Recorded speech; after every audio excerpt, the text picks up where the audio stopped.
بڑی خوشی ہوئی اس بات کو جان کر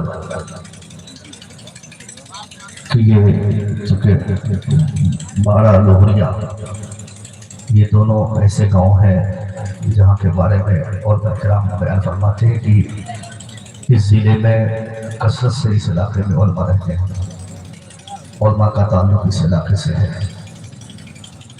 جس علاقے میں کثرت سے علماء بستے ہوں، رہتے ہوں، اس علاقے کے کسی ذمہ دار عرس کی تقریب میں رات کے 1 بجے پہلی تقریب ہو رہی ہو، اپنے آپ میں یہ بہت افسوس کی بات ہے۔ مجھے پوچھنا پڑا ابھی اسٹیج پر ذمہ داران کو کہ حضرت مجھے کیا خطاب کرنا ہے یا خطاب میں مجھے کیا بولنا ہے۔ شام جب میں آیا تب سے اب تک کسی نے ایسی دلچسپی دکھائی کہ مجھے جیسے وہ کلام پڑھیے گا جو آپ سیتامڑھی میں پڑھا تھا۔ یہ اور بات ہے کہ جس پر اللہ فرماتا ہے اسے فقیہ بناتا ہے، وہ عالم ربانی ہوتے ہیں، مگر عالم وسوخی میں بات کر رہا ہوں۔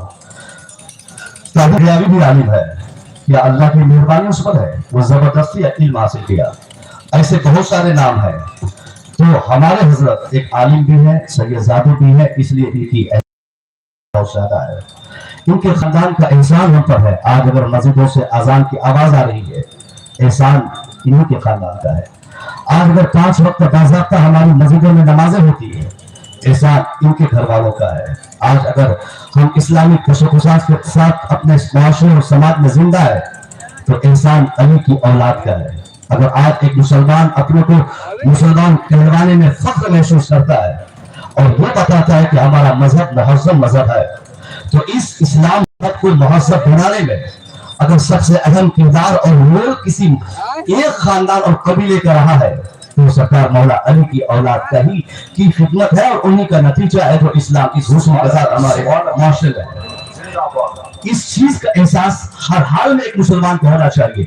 آپ نہیں سمجھنا چاہتے، آپ نے اور ہم نے ڈھول اور تاشے اور تماشے میں اس ملک کی عظمتوں کو فراموش کر دیا، مگر اسی ہندوستان کا ایک بہت بڑا اسکالر، لیڈر، ایک بہت بڑا مفکر جسے میں آزاد بھارت کا سب سے زیادہ پڑھا لکھا انسان سمجھتا ہوں، آزاد بھارت کا سب سے بڑا پڑھا لکھا لیڈر سمجھتا ہوں، لیڈر میں قید لگاتا ہوں، لیڈر سمجھتا ہوں، جسے مسٹر گاندھی کہتے ہیں۔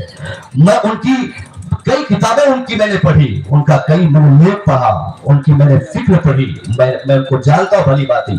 وہ مسٹر گاندھی جو افریقہ سے لے کر ہندوستان تک، غور سے سنیے گا ایک بات، افریقہ سے ہندوستان تک کئی محاذ پر کئی جہتوں سے اس نے ہندوستان کی آزادی دلانے کے ساتھ ساتھ کئی سماجی ایسا کام کر کے تحریک چلا کر اس نے انقلاب لانے کی کوشش کی، جسے کتابوں میں لکھنے والوں نے لکھا ہے، آپ پڑھ سکتے ہیں۔ افریقہ میں وہ بیرسٹر بنا، وہاں بیرسٹری کیا، ہندوستان آیا، انگریزوں کو بھاگنے پر مجبور کیا اس بندے نے۔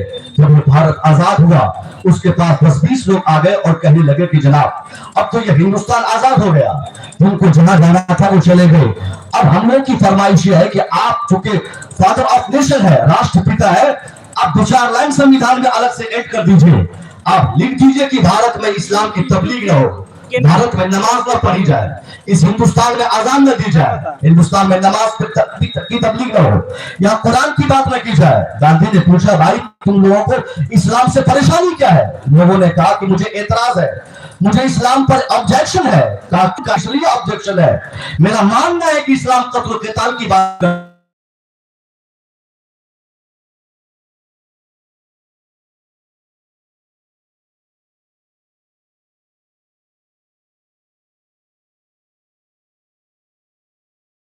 مجھے بھی اپنے اینگل سے اسلام پڑھ لینے دو، کیونکہ یہ پڑھ لکھا لیتا ہے، ایسا نہیں کہ جو 10 آدمی آ کر کوئی بات سنا دیے قلم اٹھا کے ہم لکھ دیے کہ چلو ہندوستان سے اسلام کا خاتمہ ہو جائے۔ گاندھی نے کہا نہیں ابھی میں یہ نہیں لکھ سکتا کہ ہندوستان میں اسلام نہ رہے گا، بلکہ پہلے مجھے بھی تو اسلام پڑھنے دو۔ گاندھی بے چین ہو گیا، یہ جاننے کی اس کو ان کے اندر خواہش پیدا ہو گئی کہ صاحب اسلام ہے کیا۔ وہ سوتے اٹھتے جاگتے بیٹھتے ہمیشہ یہی سوچتا what is Islam, what is given in Islam, what is divided in Islam، یہ اسلام ہے کیا، یہ اسلام دیتا کیا ہے۔